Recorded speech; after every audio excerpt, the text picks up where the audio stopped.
When the Sacramento Kings made the shocking decision to trade one of their up-and-coming stars in Tyrese Haliburton to the Indiana Pacers in exchange for Domantas Sabonis, the focus was entirely on these two players being the centerpiece of that trade. But what was often forgotten was a guy that once thought to be the Kings' next franchise player when they traded DeMarcus Cousins to get him, was included in this package deal for Domantas Sabonis, and that was Buddy Hield. Hield, the former number 6 overall pick, 4-year college player out of Oklahoma, was one of the top scoring guards in the NCAA and was viewed by most to be this next level elite scorer in the NBA.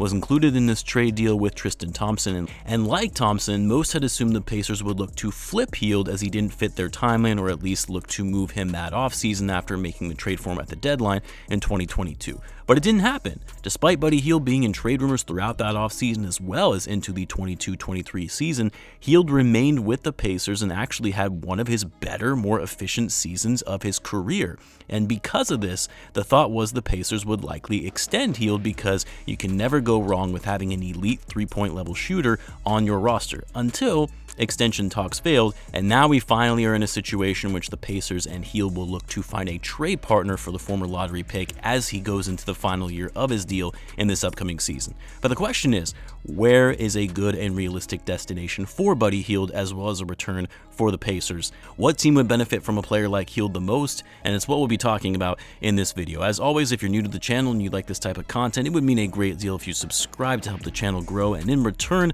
I'll be providing more NBA content like this. Now, people kind of forgot that Buddy Hield, even though it seems like he hasn't been in the league for very long, which he hasn't, but he's already 30 years old, which I'm not saying is old, and players today have primes going well into their early to sometimes mid-30s, or in the case of LeBron James, just his entire 20-year NBA career. But because Hield was a 4-year college player, didn't actually start his freshman year until he was 20, came into the league when he was already 24 years old, which is rare to see nowadays when the majority of players start their NBA careers at 19 or 20.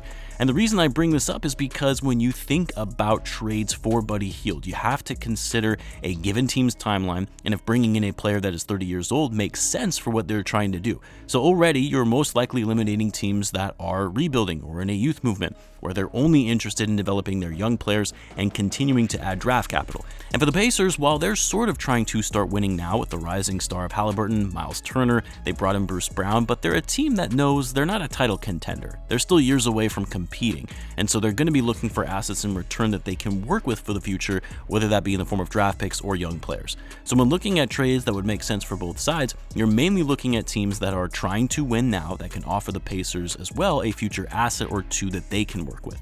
The other thing about Buddy Hield is that, while I don't think his trade value is insanely high, especially for a player on an expiring contract when he's going to be making close to $20 million this upcoming season, I do think his value in a trade is going to be more than what people are expecting, simply because shooting in today's NBA is paid at a premium. And for Buddy Hield, he's not just a one-dimensional catch-and-shoot sharpshooter. He can play on and off the ball. He's quick and athletic in his ability to slash to the basket and finish at the rim, and when he wants to be, he's actually an okay playmaker. Yeah, his defense isn't great.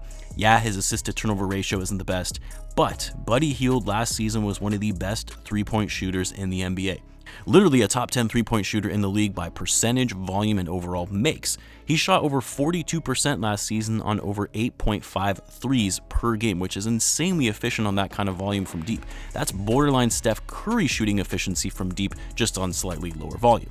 So what teams would make sense for Hield? Well, I'm going to start with a team like the Atlanta Hawks. The Hawks, a team that made this all-in level trade by moving 3 first-round picks, 2 of which are unprotected, for DeJounte Murray.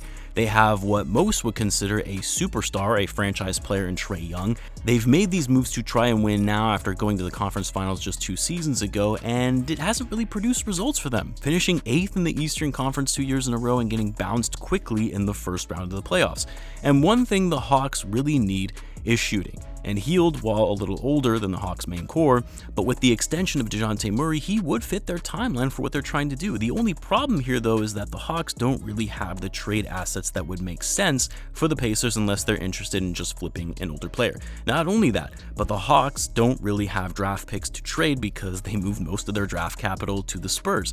But maybe a player like DeAndre Hunter could work in a trade that would match salaries with Buddy Hield, a young talent who is entering his prime, former number 4 overall pick, good scoring wing, not the most efficient, but you'd hope with time and development he'll continue to get better. The Hawks might also be able to throw in a second-round pick to that deal to entice it a little bit more, so the Pacers get some assets they can work with, and the Hawks get some shooting, which they desperately need.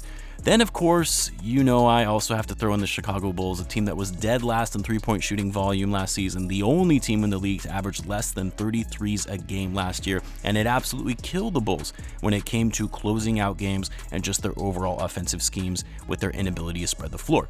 And although the Bulls did add some shooting with the signings of Javon Carter and Torrey Craig, who are both above average three-point shooters, they aren't elite level shooters who are top 10 in the NBA. Buddy Hield would help that tremendously for the Bulls. Only problem is, who are the Bulls going to trade to take in Buddy? And of course, the Bulls already have a crowded backcourt as it is, and to make room for Buddy Hield might be harder than it seems. That said though, would the Pacers be open to a first-round pick for Hield if they would be willing to also take on Lonzo Ball's contract, which would help in matching salaries? And then the Bulls could also throw in Adesumu, a young guard with some upside. The first-round pick would actually be the Blazers' first-round pick that they owe the Bulls, which is lottery protected, so it's not as valuable as you would think, especially with the Blazers likely rebuilding, but it's still a first-round pick that will eventually convey, and you're getting a younger guard in return, a smart, defensive-minded guard to help with their young core, while also taking most likely a dead contract, but one in which they could use the disabled player exception and potentially waive altogether for the final year of his deal should Lonzo still remain injured. And who knows, maybe Lonzo comes back and actually can still play pretty well. There is some potential upside there as well. Another team I'm looking at is the Cleveland Cavaliers. The Cavs are another team that had their struggles on offense last season, but they have a very good young core. They're trying to maximize winning now after mortgaging their future by trading for Donovan Mitchell. They had a solid regular season but got beaten down by the Knicks in the playoffs, which was unexpected for a lot of fans. But for the Cavs, a potential trade would include Isaac Okoro and Dean Wade, really more for salary filler, and a second-round pick. You might have to add in another second-round pick, but the trade is really more centered around Okoro. While Okoro maybe hasn't lived up to being the number 5 draft pick that a lot of people expected of him. At his age, only 22, I do think there is some upside. He's a solid defender, gives the Pacers some added D on the wing. It's not a game-changing trade by any means, but it's a young player, former lottery pick that fits their timeline, and they're still getting a couple second-round picks out of it for a player they know they're not going to be keeping around anyway. Another team I would be looking at is the New Orleans Pelicans. I mean, for the Pelicans, so much of their success depends on the health of Zion Williamson. We already know this, but for the Pelicans, despite missing the playoffs last year, they're not a rebuilding team. There was a period of time last season where they were the number 1 seed in the West. They're looking to win now, or at least trying to build towards being a contender. They have the talent, a good mix of talent. It's just so much of it hinges on Zion actually being available. Between him, Brandon Ingram, CJ McCollum, they've got Jonas Valanciunas, young talent in Herb Jones, Dyson Daniels. But what do the Pelicans need, aside from Zion's health, of course?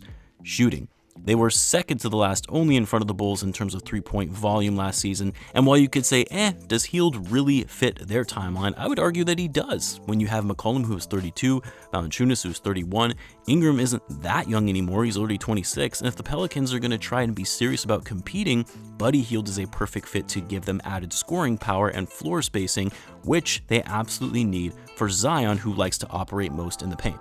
But what does a trade look like, though, for them? Well, for the Pelicans, they're going to have to include picks, which they have a fair amount of draft capital that is still being realized from the Anthony Davis trade a while back.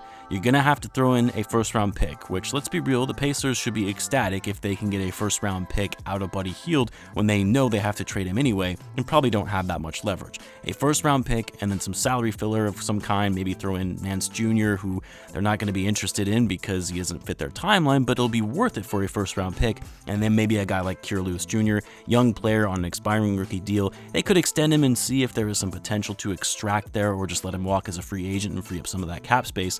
But the bottom line for the Pacers is snagging another first-round pick in exchange for a player who has aged out of their rebuild. And for the Pelicans, this gives them the desperately needed three-point shooting. There are some other teams that you could probably throw into the mix as well, though I'm not sure how practical they are. Like, if the Heat aren't able to land Damian Lillard, do they try and pivot and go after Buddy Hield to give them more offense and shooting?